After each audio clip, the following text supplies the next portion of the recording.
Welcome to First Parish Church in Billerica, a Unitarian Universalist welcoming congregation. Whoever you are and wherever you are in life's journey, you're welcome here this morning. And we invite you to stay after the service for coffee and conversation. My name's Brita. I'm going to be the worship assistant. And our worship leader this morning is Reverend Nannene Gowdy. She was our minister for a number of years. She is just wonderful. She just is so wise, has been through so much, has so much to share, and we are just so happy to have her with us here this morning. Let's begin by acknowledging that this building here, First Parish Church, was built on the unceded land of the Pawtucket and Massachusetts people. We acknowledge the connection that they have continued to maintain with the land here in this place that we call Billerica. And we recognize the hardships they have endured and commit ourselves to caring for the land and fostering good relationships with our Indigenous neighbors. Our chalice.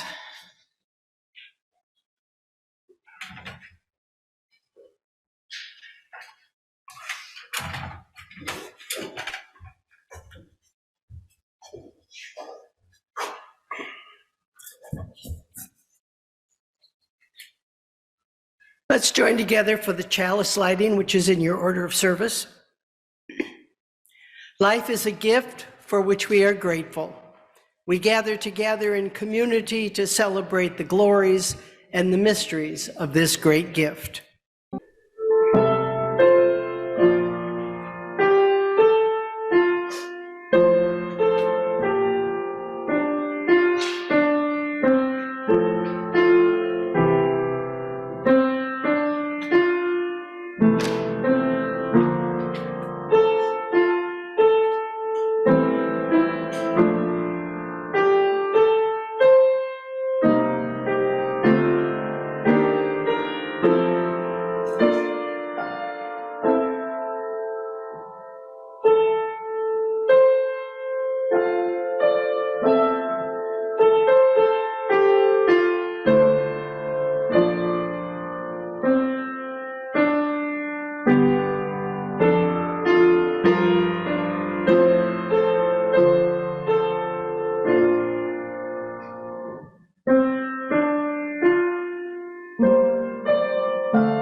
When I was 23 years old and teaching here at Billerica High School, I first became involved in the civil rights movement.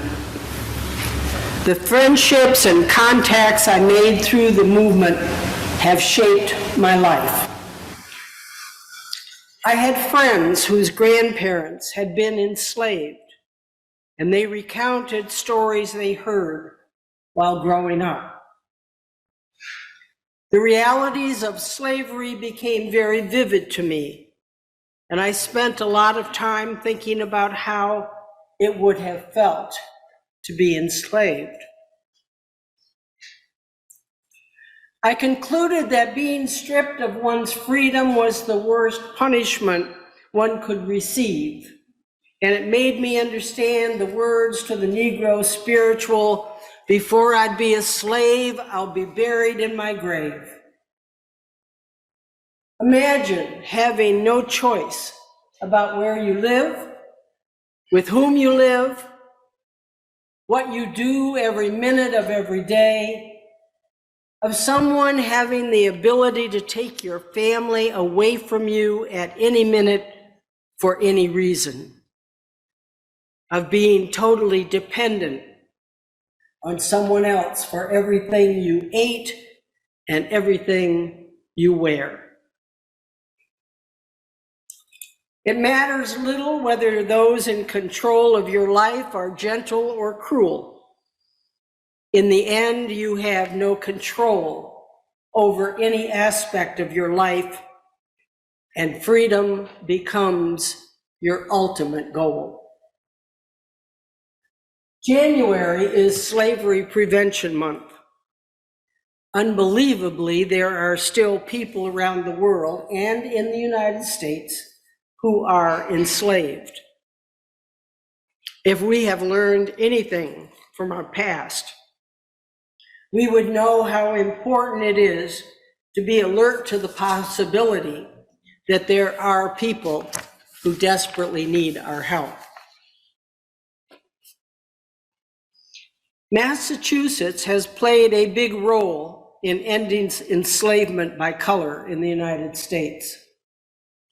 Leading up to the Civil War from 1861 to 1864, we were a hotbed of abolition. But our anti-slavery story started well before that.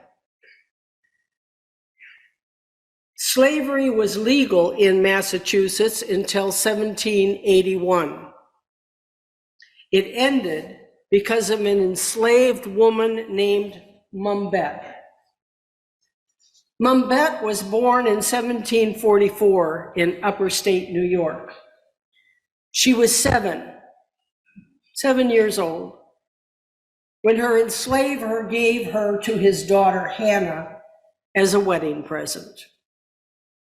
Then Hannah and her husband moved to Massachusetts, and Mumbet had to leave her whole family. Mumbet was a quiet, determined woman. One day she was trying to protect a younger enslaved girl from being struck with a hot shovel by Hannah, and was struck herself, causing a big gash in her arm. It took months to heal, but she never covered the oozing mess up. When people asked her what happened, she said, "Ask Mrs." This was embarrassing to Hannah, so Mumbet was never struck again. Freedom was of utmost importance to Mumbet. She said, anytime while I was a slave, if 1 minute's freedom had been offered to me and I was told that I would die at the end of that minute, I would have taken it. Just to stand 1 minute in God's air, a free woman, I would. Hannah's husband was a lawyer, and their home was the site of many political discussions. In 1780, Mumbet heard the men talking about ratifying the Massachusetts Constitution. She was illiterate, but she had a good understanding of the words she heard. She heard them read Article 1 of the Constitution, which said, "All men are born free and equal and have certain natural, essential, and unalienable rights, among which may be reckoned the right of enjoying and defending their lives and liberties, that of acquiring, possessing, and protecting property, in fine, that of seeking and obtaining their safety and happiness." Armed with this knowledge and her desire for freedom, Mumbet walked to the home of Theodore Sedgwick, an abolitionist lawyer, for his help in suing for her freedom. She said, "I heard that paper read yesterday that says all men are created equal and that every man has a right to freedom.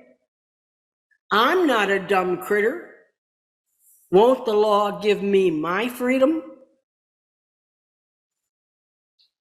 In trying the case, Brom and Bett versus Ashley, Sedgwick argued that the constitutional provision that all men are born free and equal effectively abolished slavery in the state. The court agreed, and Mum Bett became the first African-American woman to be set free in the state of Massachusetts.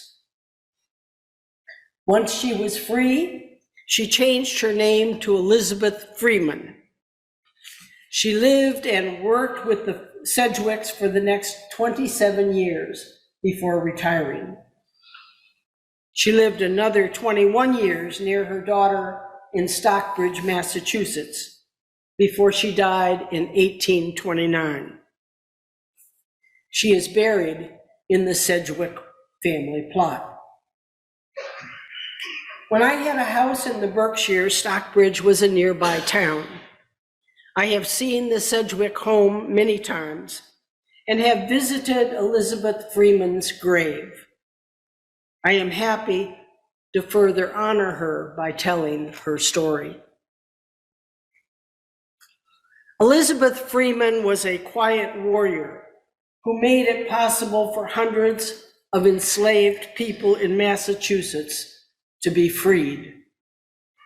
Usually we hear about those who fought for freedom in a more dramatic fashion, like Harriet Tubman with her daring rescues of the African women, daring rescues in the South, or of the African women warriors who fought those trying to capture Africans to make them slaves.